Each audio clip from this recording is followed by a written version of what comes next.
함께 찬양할 때 우리를 부르시는 주님의 음성에 감사함으로 반응하며 주님께 영광 돌리는 귀한 시간 되기를 소망합니다. 할렐루야.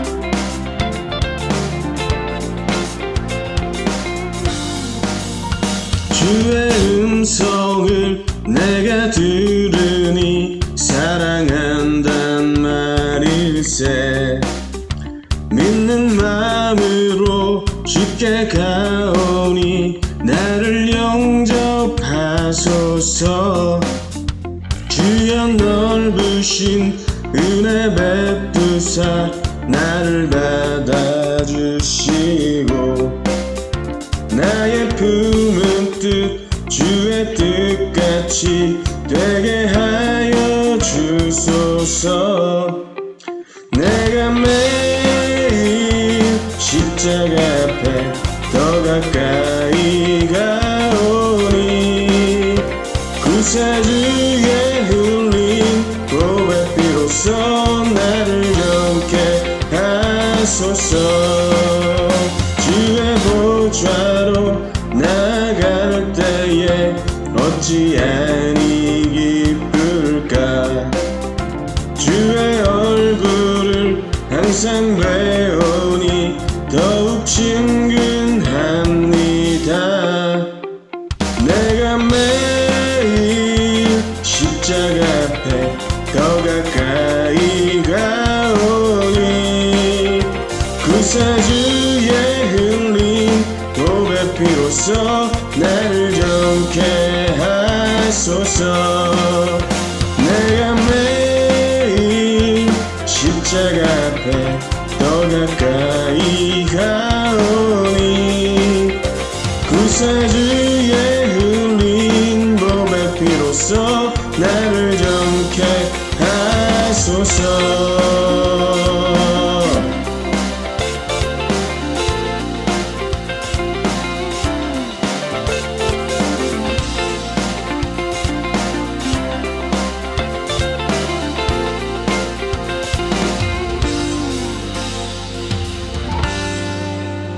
우리 구주의 넓은 사랑을 증량할 자 없으며 주가 주시는 참된 기쁨도 헤아릴 수 없도다.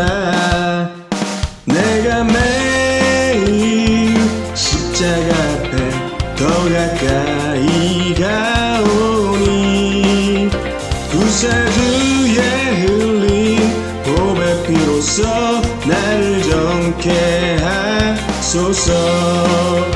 내가 매일 십자가 앞에 더 가까이 가오니 구세주의 흘린 보배 피로써 나를 정케 하소서. 내가 매일 십자가 앞에 더 가까이 가오니 구세주의 흘린 보배 피로써 나를 정케 하소서. 우리를 정케 하시는 예수 그리스도의 보혈 은혜 감사하며 영광의 박수 올려드립니다. 할렐루야.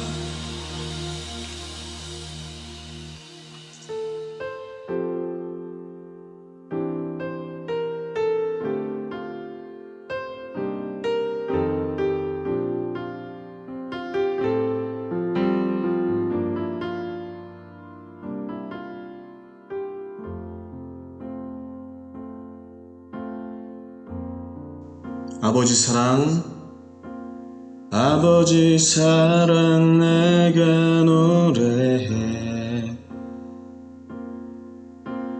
아버지 은혜 내가 노래해. 그 사랑 변함없으신 거짓 없으신 성실하신 그 사랑 상한 갈대 꺾지 않으시는 꺼져가는 등불 끄지 않는 사랑 변함없으신 거짓 없으신 성실하신 그 사랑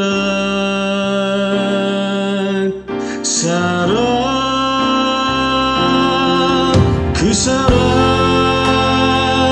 날 위해 죽으신 날 위해 다시 사신 예수 그리스도 다시 오실 그 사랑 죽음도 생명도 천사도 하늘의 어떤 권세도 끊을 수 없는 영원한 그 사랑 예수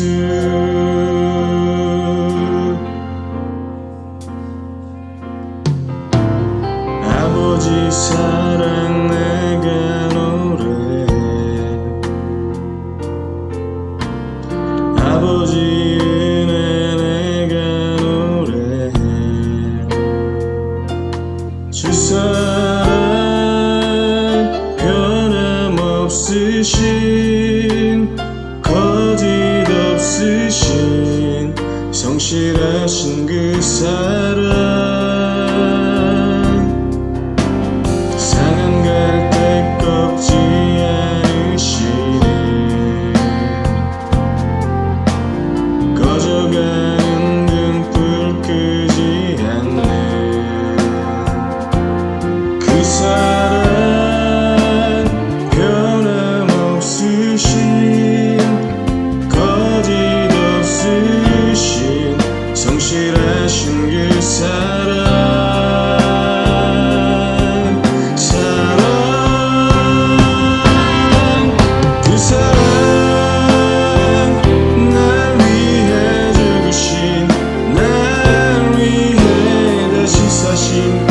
예수 그리스도 다시 오신 그 사랑 죽음도 생명도 천사도 하늘의 어떤 권세도 끊을 수 없는 영원한 그 사랑 예수 그 사랑 날 위해 죽으신 예수 그리스도 다시 오실 그 사랑 죽음도 생명도 천사도 하늘의 어떤 권세도 끊을 수 없는 영원한 그 사랑 예수 그 사랑 날 위해 죽으신 예수 그리스도 다시 오실 그 사랑 죽음도 생명도 천사도 하늘의 어떤 권세도 끊을 수 없는 영원한 그 사랑 예수 이 시간 함께 기도할 때 하나님 나를 부르셨기에 부르신 자리에 순종하며 나아갑니다. 부르신 자리 속에 순종함으로 나아가는 내 삶을 복되게 하시고 주시는 깊은 은혜들을 누리며 나아감이 우리에게 큰 기쁨 되게 하옵소서. 이 시간 우리가 말씀을 전하고 들을 때에 전하시는 목사님과 듣는 우리로 하여금 말씀하시는 주의 크고 놀라운 비밀들이 깨달아지는 귀한 시간 될 수 있게 인도하여 주시옵소서. 입술로 함께 기도하겠습니다. 함께 기도하겠습니다.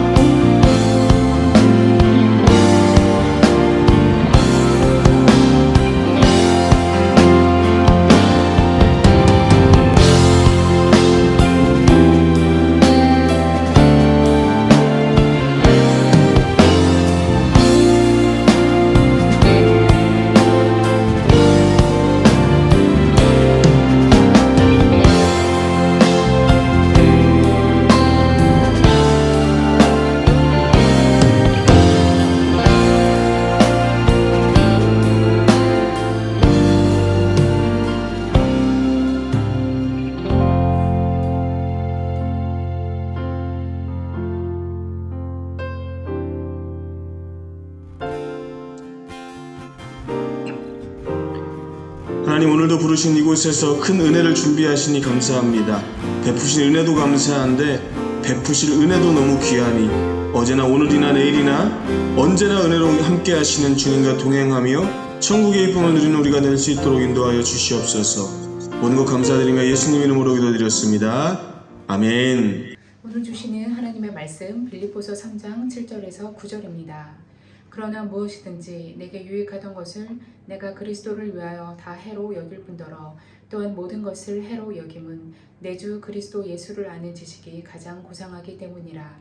내가 그를 위하여 모든 것을 잃어버리고 배설물로 여김은 그리스도를 얻고 그 안에서 발견되려 함이니 내가 가진 은은 율법에서 난 것이 아니요 오직 그리스도를 믿음으로 말미암은 것이니 곧 믿음으로 하나님께로부터 난 의라. 오늘 수요예배 말씀 예수 그리스도를 아는 인생이라는 제목으로 전하겠습니다. 예수 그리스도를 만나면 변화가 일어납니다.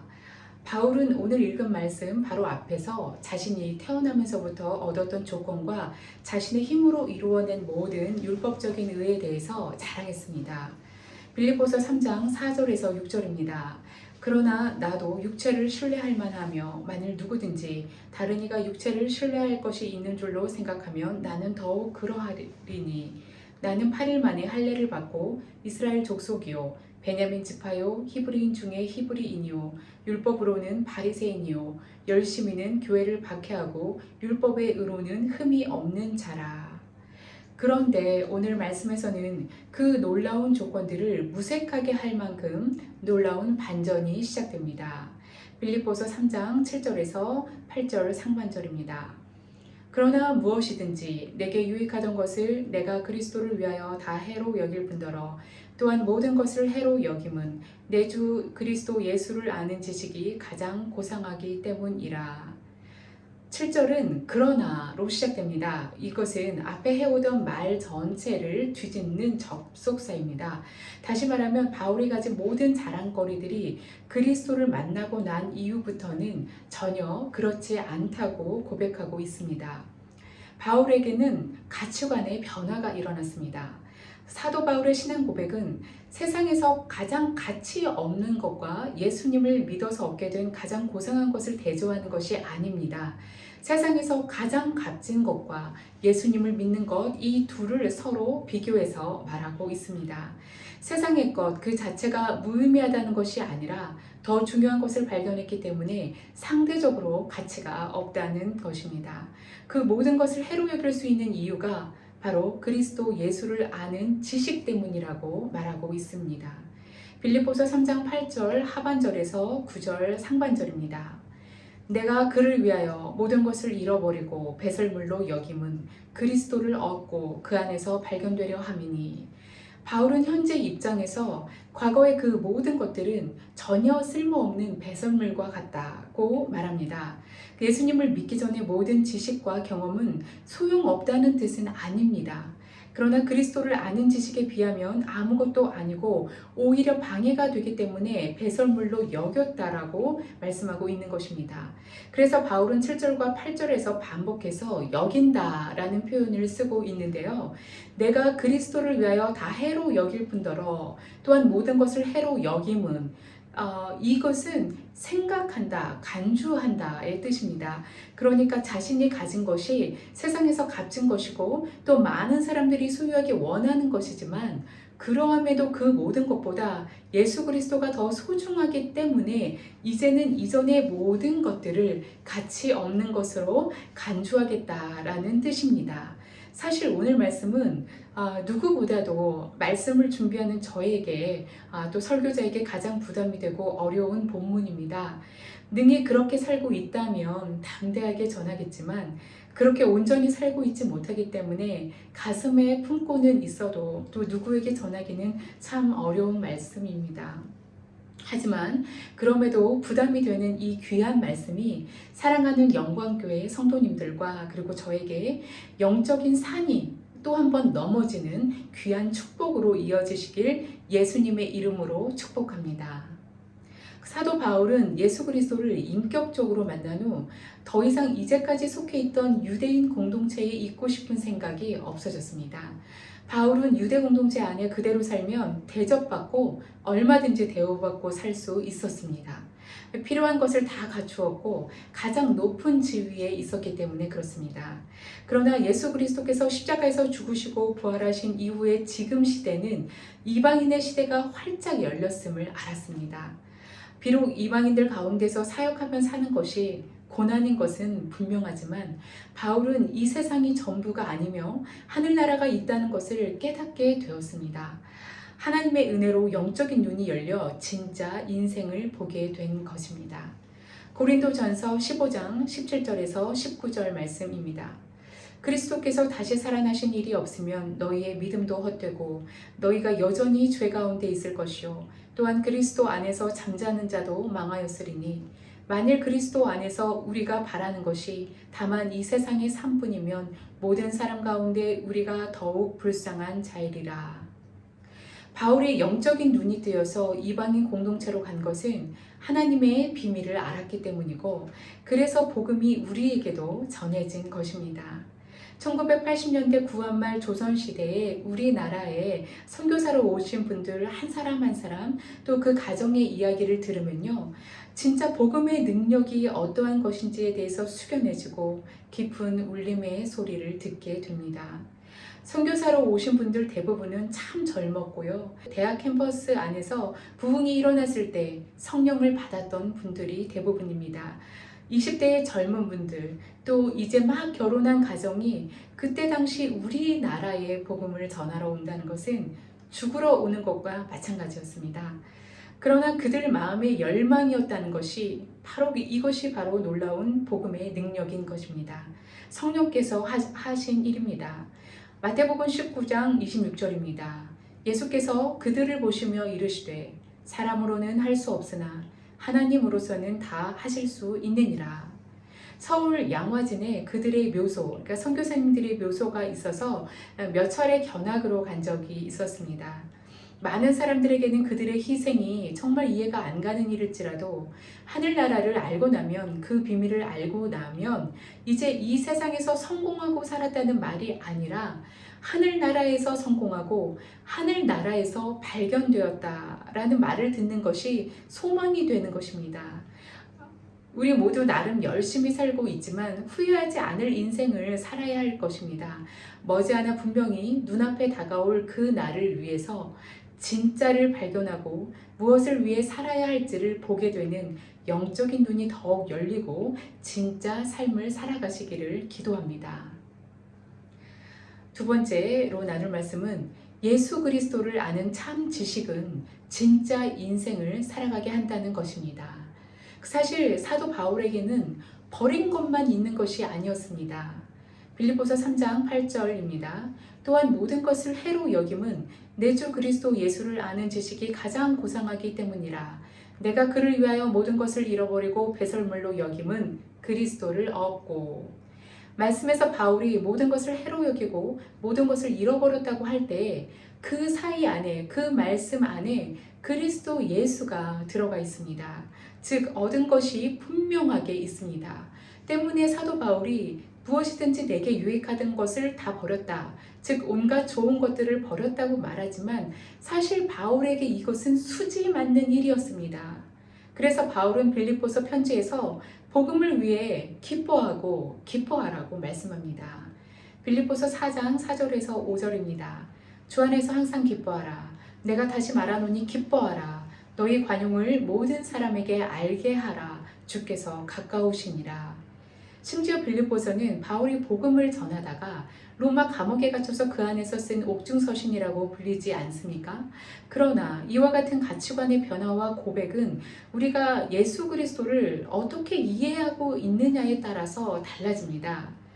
만약 예수님을 2000년 전에 십자가에 달려 돌아가셨던 분, 참 훌륭하셨던 분으로만 알고 있는 분들은 이 말씀이 힘들다 못해서 그저 글자에 불과한 무미건조한 말씀일 뿐일 것입니다.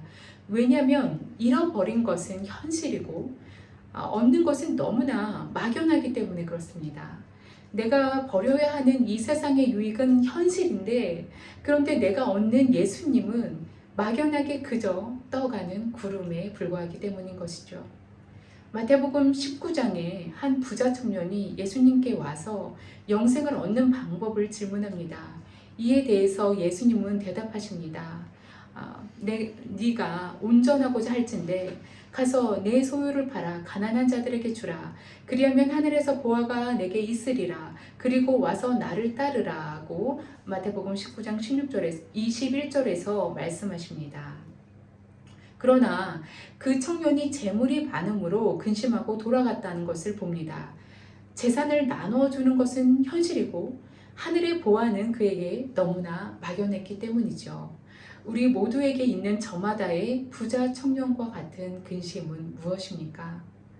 하나님을 아는 삶과 하나님을 알지 못하는 삶의 경우에 겉으로 보기에는 아무런 차이가 없는 것처럼 보이지만 이 두 삶에는 분명한 차이가 있습니다.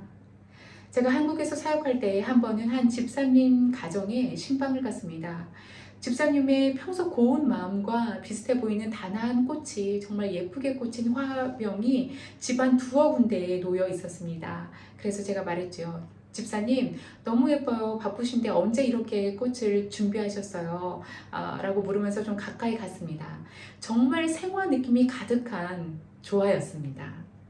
집사님 꽃을 이렇게 좋아하시는 줄 몰랐어요. 다음에 들릴 때는 제가 예쁜 생화 꼭 들고 사올게요 라고 인사를 했습니다. 그랬더니 집사님이 진심으로 손사래를 치시면서 본인은 생화는 절대 사절하신다. 조화만 좋아한다고 말씀하시는 거예요. 제가 깜짝 놀라서 아니 왜 그러세요? 라고 묻자 생화는 금방 시들어서 그게 싫다고 말씀하시면서 항상 똑같이 살아있고 환하게 보이는 조화가 좋다고 극구 사양하시는 것이었습니다. 요즘에는 조화를 잘 만듭니다. 정말 지금과 같이 조화를 잘 만드는 때도 없는 것 같아요. 그래서 얼마나 잘 만드는지 언뜻 보면 생화와 정말 거의 똑같습니다. 심지어 어떤 것은요, 조화가 더 멋지고 생화 같아 보이는 것도 있어요. 그러나 조화와 이 생화 사이에는 중요한 차이가 있습니다. 향기가 있느냐 없느냐, 조화는 향기가 없어서 벌이나 나비가 날아들지도 않습니다. 그리고 조화에는요, 생명이 어떻습니까? 생명이 전혀 없습니다. 얼핏 보면 생화보다도 화려하고 또 아름다워 보이지만 향기와 생명이 없는 꽃, 이것이 바로 조화의 본질인 것입니다. 하나님을 아는 삶과 하나님을 알지 못하는 삶의 경우도 이와 마찬가지입니다. 겉으로 보기에는 아무런 차이가 없는 것처럼 보이지만 이 두 삶 사이는 마치 조화와 생화의 차이만큼이나 분명한 차이가 있는 것입니다. 대부분의 사람들이 세상의 가치관을 따라 있는 힘을 다해 살면서도 상대적인 박탈감에 빠져 무기력한 삶을 살게 되는 근본 이유, 그리고 믿는 신앙인들의 삶이랄지라도 별반 다르지 못한 것은 하나님을 잘 알지 못하기 때문입니다. 누가복음 19장에 세리장 삭개오 이야기가 나옵니다. 그는 부자였지만 외모적으로나 또 직업상의 문제로도 사람들과 잘 어울리지 못해서 그냥 그 외골수처럼 외로움이 가득한 채 그렇게 살았습니다. 그러던 그가 어느 날 예수님을 인격적으로 만나고 난 다음에 완전히 바뀌었습니다. 그에게 그 재산은 더 이상 별 의미가 없어졌습니다. 예수님을 집에 모시고 난 다음에 그는 정말 변했습니다. 자발적으로 자신의 재산을 나눠주고 갚겠다고 선포하는 것이었죠. 예수님을 머리로만 알던 지식적인 삶에서 이제 온 인격적으로 예수님을 영접하고 난 후로는 그분에 대한 지식이 완전히 달라졌기 때문입니다. 우리는 지식으로 알고 있는 것을 믿음이라고 생각할 때가 참 많습니다. 하지만 바울의 3장 8절의 말씀 속에서 내 주 예수 그리스도를 아는 지식이 가장 고상함이라는 분명한 이 고백은 단순히 머리로만 아는 지식적인 알미 아니었습니다. 그가 예수님과 동행하는 인격적인 기쁨을 누리고 있었기 때문에 가능한 고백이었습니다. 바울에게 내 주 예수 그리스도를 아는 지식이 그 지식이 가장 고상했기 때문입니다. 고상하다는 표현은요, 뛰어나다, 올라가다, 능가하다, 탁월하다라는 뜻인데요. 성서 주석가인 핸드릭스는 이 표현에 대해서 이렇게 아름답게 표현했습니다. 솟아오르는 태양 앞에서 모든 별이 꼬리를 감추듯이, 그리고 크고 값진 진주 앞에서 모든 보석들이 광채를 잃어버리듯이 바울에게 있어 내 주 예수 그리스도와의 깊은 교제 앞에서 그 밖의 모든 것들은 빛을 잃었다 라고 말했습니다. 라고 그가 표현했습니다. 이렇듯이 우리 주님 예수님을 알고 나면 이전에 살아오던 세상의 가치관이 버려야 되는 것이 아니고 버려야 되는 어떠한 숙제나 의무가 아니고 그냥 버려지는 것입니다. 쓰레기나 오물을 버릴 때 혹시 여러분 중에 고민하고 계시는 분 계신가요? 마찬가지입니다. 이것이 바로 놀라운 복음의 능력인 것입니다. 하나님의 은혜로 버리지 못해 망설였던 근심의 짐에서 자유해지시기를 이 시간 예수님의 이름으로 축복합니다. 세 번째 나눌 말씀은 세상이 아닌 예수 그리스도 안에서 발견되는 삶을 소망합니다. 빌립보서 3장 8절 하반절에서 9절입니다. 그 안에서 발견되려 함이니 내가 가진 은은 율법에서 난 것이 아니오 오직 그리스도를 믿음으로 말미암은 것이니 곧 믿음으로 하나님께로부터 난 의라. 앤서니 드 멜로가 쓴 책에 수도사들의 방심이라는 작은 이야기가 들어 있습니다. 아프리카 어느 오지에서 선교 본부에 수도사 한 명을 보내달라고 요청을 했습니다. 이제 교회가 많이 부흥했기 때문에 보내달라고 한 것이죠. 그런데 선교 본부에서 5명의 수도사들을 보냈습니다. 한 사람을 보내달라고 했는데 왜 5명을 보내줬을까요? 그들 5명이 수도원을 찾아 길을 떠납니다. 며칠 지나서 어느 마을에 들어가서 묵게 되는데요. 그런데 그 마을의 교회 사제가 그만 세상을 떠나고 없는 그런 형편에 처했다는 말을 거기서 듣게 됩니다. 그래서 그 중에 한 분이 거룩한 사명감을 느끼고 내가 이 마을에서 이들을 목양하는 사제 역할을 하는 것이 하나님의 뜻이 아니겠는가? 어떻게 이들이 사제가 없이 신앙생활에 어려움을 겪는데 내가 그냥 지나갈 수 있겠는가? 그래서 그 사람은 거기에 남아서 사제가 되는 것을 선택합니다. 나머지 4명이 또 길을 가다가 어느 왕국에 가서 묵게 되었습니다. 그 왕이 이 수도사들을 좋게 보았습니다. 그래서 자기의 공주와 결혼할 사람을 한 명 필요로 한다고 말했습니다. 여기에 그 한 분이 흥분이 되어서 거룩한 사명감을 느끼고 이 나라를 하나님의 뜻대로 다스리는 것이 하나님의 나라에 얼마나 유익하겠는가라고 결단합니다. 이렇게 해서 또 한 사람이 거기에 남게 되었습니다. 이제 3사람이 길을 가다가 어느 아주 깊은 산골짜기 안에 집이 하나 있는 것을 보고 묵게 되었습니다. 거기에 아리따운 자매 한 사람이 혼자 사는 곳입니다. 강도를 만나서 부모와 형제들이 다 죽었고 혼자만 몸을 간신히 피했는데 이제 그 집에서 혼자 살려니 너무나 무섭고 외롭지 않겠습니까? 그래서 그 수도사 중에 한 사람이 거룩한 사명감을 가지게 되었습니다. 내가 이 자매를 두고 그냥 간다는 것은 하나님의 종으로서 할 태도가 아니지 않겠는가? 그래서 거기서 결혼을 하고 그 자매의 남편이 되어서 보호해 주기로 했습니다. 이제 남은 2명이 남은 길을 걸어갑니다. 그러다가 한 마을에 들어갔더니 그 마을은 이교도들이 성도들을 다 핍박해서 죽이고 그래서 남은 성도들은 다 배교하고 기막힌 처지에 있는 그런 마을이었습니다. 수도사 중에 이 한 사람이 거룩한 사명감을 느낍니다. 내가 이 마을에 남아서 배교한 사람들에게 다시 믿음을 회복하게 하고 그리고 여기에서 믿음의 뿌리 역할을 해야 하지 않겠는가? 그래서 그는 그곳에 남아서 그 마을의 사명을 감당하기로 했습니다. 결국 남은 한 사람만 이제 아프리카 오지에서 부탁한 그 선교지의 길을 가게 되었습니다. 앤서니 드 멜로가 이 글을 쓴 이 사람이 무슨 이야기를 하고 싶은 걸까요? 5명 모두 한결같이 사명을 받고 훈련을 받은 사람들이었습니다. 그런데 길을 가는 동안 헷갈리기 시작합니다. 물론 앞에 4명의 수도사가 선택한 일도 훌륭하고 귀한 일입니다. 그러나 이 이야기에서 우리에게 도전하고 있는 것은 하나님이 나에게 주신 것, 진짜 주신 것이 무엇이냐? 하나님이 내 삶에 정말 주신 사명이 무엇이냐라는 것입니다. 우리에게는 유혹이 많습니다. 나쁜 것도 있고 그럴듯한 유혹도 있습니다. 예수님을 믿는다고 하면서도 예수 그리스도에 대한 알매 지식, 즉 관계에서 오는 인격적인 깊은 지식이 부족한 이유는 우리의 마음이 많이 흩어져 있기 때문에 그렇습니다. 모든 것을 가진 것은 축복이지만 한편으로는 위기가 될 수 있습니다. 그 예수님보다 더 의지하게 만드는 것들이기 때문에 그렇습니다. 가진 게 많으면 자연스레 가진 것에 의존할 수밖에 없는 것이 연약한 우리의 육신입니다. 편안한 것, 좋은 것, 내게 익숙한 것을 다시 점검하는 시간이 필요합니다.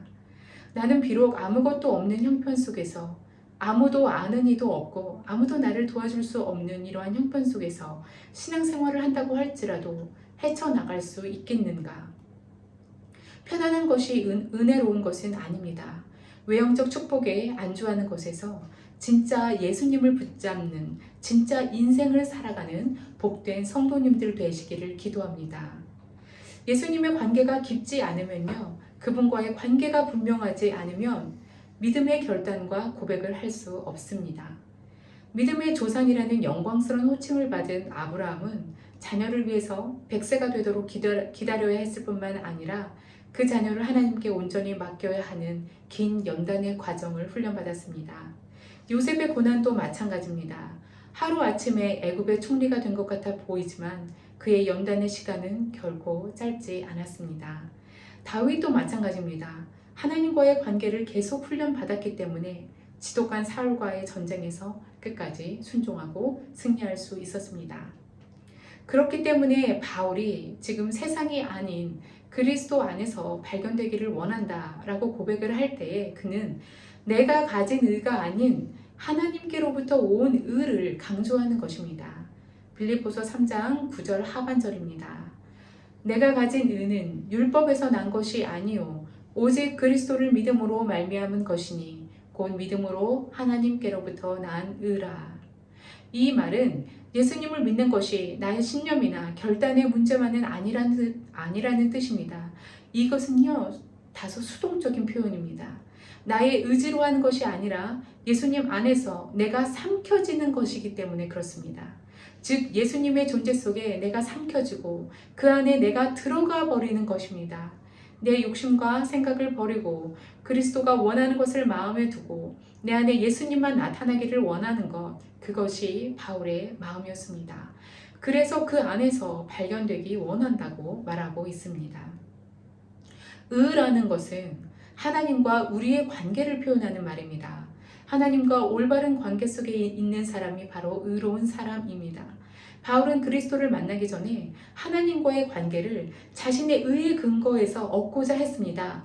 율법을 지킴으로 어떤 업적에 의지해서 하나님께 나아가 인정받고 구원을 얻으려고 노력했습니다. 그런데 예수 그리스도를 만난 후 바울이 깨달았습니다. 나에게 그런 의가 하나도 없다는 것을 말이죠. 그래서 바울은 하나님께로부터 난 의를 말하고 있습니다. 우리를 하나님과의 올바른 관계로 이끄는 의는 우리로부터 절대 나올 수 없습니다. 그리스도께서 모든 것을 포기하시고 죽기까지 순종하셔서 십자가에서 얻어내셨기 때문에 그로 인해서 얻어진 의인 것입니다. 사도 바울은 가치관의 변화를 경험한 사람입니다. 이 변화를 가져온 것은 그리스도를 아는 지식 때문이었습니다. 자신을 구원할 수 있는 의는 오직 그리스도뿐이고 그리스도라는 가치와 바꿀 수 있는 것은 이 세상에 아무것도 없다고 바울은 고백합니다. 우리의 의는 결국 나를 자랑하기 위한 것이고 날 세우기 위한 것밖에 되지 않습니다. 예수님께서 십자가의 죽으심을 통해 무엇으로도 의에 이룰 수 없는 우리를 하나님과의 관계로 나아가게 만드셨습니다. 바울은 바로 이런 하나님의 의를 선택하고 얻기를 원한다라고 간절히 고백하고 있고 자신이 그 안에서 발견되기를 원한다라고 고백하고 있습니다. 저와 여러분 모두에게도 이러한 믿음의 고백이 더욱 회복되어지고 다시 한번 새로워지는 시간이 임하기를 예수 그리스도의 이름으로 축복합니다. 다 같이 찬양하고 기도하겠습니다.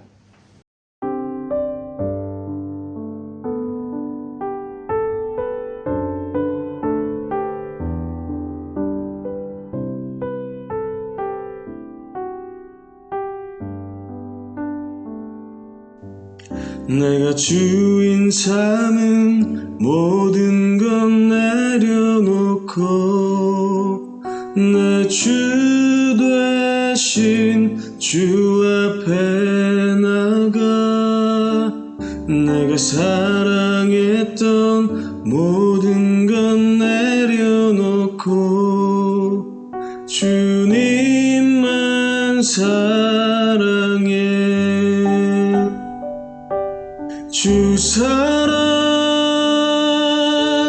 거친 풍랑에도 깊은 바다처럼 나를 잠잠케 해.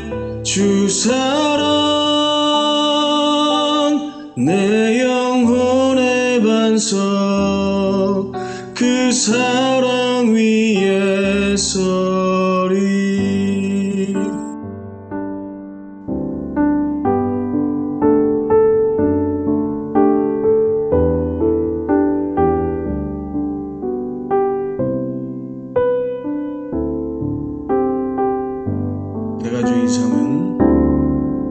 내가 주인 삼은 모든 건 내려놓고 내 주 대신 주 앞에 나가.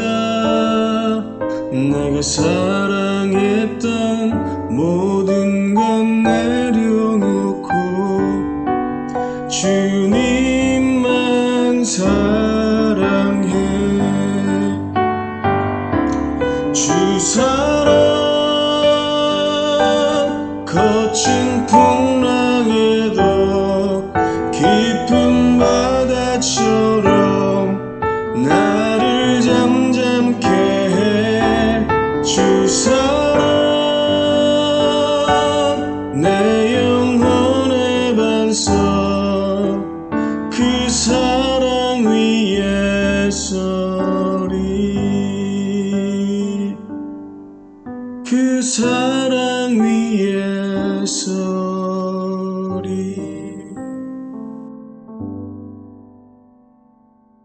첫 번째 기도 제목은 영광교회 모든 성도님들이 주님과의 관계를 온전히 훈련받고 예수 그리스도를 깊이 아는 참 지식을 경험하고 누릴 수 있도록 성령님 도와주시옵소서.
두 번째 기도 제목입니다. 일부 예배와 교회학교 다음 세대들이 마음껏 예배드릴 수 있는 적합한 예배 처소를 속히 만날 수 있는 은혜를 주시옵소서.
세 번째 기도 제목입니다.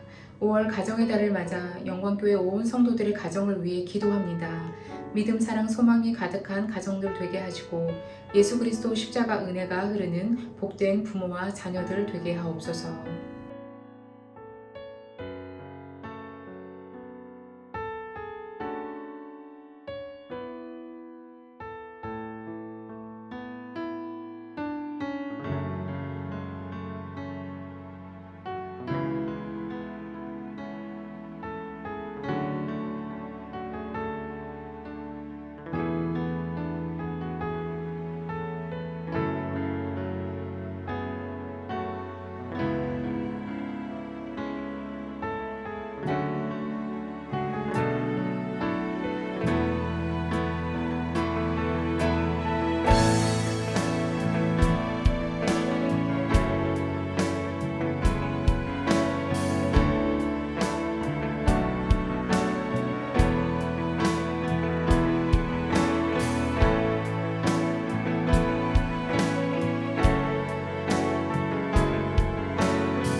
네 번째 기도 제목입니다.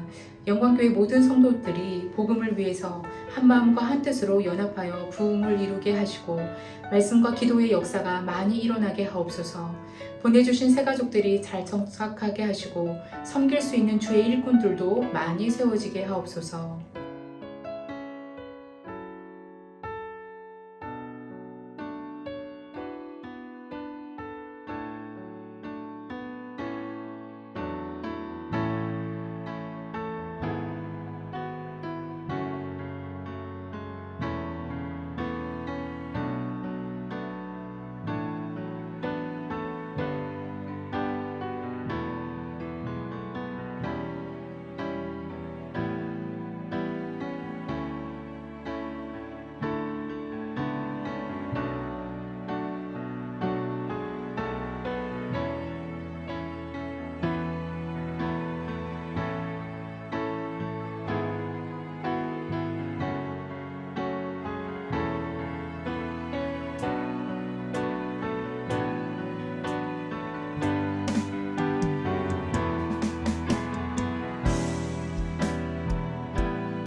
이제 주님의 음성을 듣는 기도로 주님 앞에 나아가겠습니다.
사랑과 은혜가 풍성하신 하나님 감사합니다. 오늘도 주의 말씀 앞에서 우리가 버려야 될 것과 우리가 취해야 될 것들을 생각하게 하시고 묵상하게 하시니 감사합니다. 그리스도의 선한 은혜가 우리의 삶에 늘 가득하게 하시고 주님께서 이끄시는 그 은혜의 빛 가운데로 늘 나아가 살게 하여 주시며 우리의 산성이 되시고 피난처가 되시고 요새가 되시는 하나님의 전능하심의 능력을 늘 경험하며 살아가는 저희 모두가 되게 하여 주옵소서. 하나님 5월 가정의 달 가정마다 하나님의 부흥과 회복이 일어나게 도와주시고 특별히 우리 교회 가운데 믿음의 다음 세대들이 잘 성장하고 양육되어지는 은혜가 있게 하여 주시며 그 일에 헌신하는 우리 모든 교사 선생님들 그리고 목자들에게 하나님의 거룩한 성령의 은혜를 가득 부어주셔서 우리의 힘이 아닌 주의 능력으로 감당해내고 그것을 증명해내는 믿음의 세대가 될 수 있도록 하나님 축복하여 주옵소서. 하나님 각기 가정에서 드리는 모든 예배의 장소들마다 하나님의 거룩함을 덧입혀 주시고 하나님 주님을 사모함으로 기도하는 영혼들에게 임하여 주시는 하나님의 위로와 하나님의 선하심과 하나님의 인자하심을 깊이 경험하는 시간들 될 수 있도록 하나님 축복하여 주옵소서. 주님께서 이루실 일들을 기대하고 감사드리며 예수님 이름으로 기도드리옵나이다. 아멘. 이제는 우리 구주 예수 그리스도의 은혜와 하나님 아버지의 그 크신 사랑하심과 성령의 교통하심이 주의 뜻을 따라 살기로 결단하는 주의 귀한 성도들과 그들의 가정과 일터와 모든 삶의 자리 가운데 이 지금부터 영원토록 함께 하시길 간절히 축원하옵나이다. 아멘.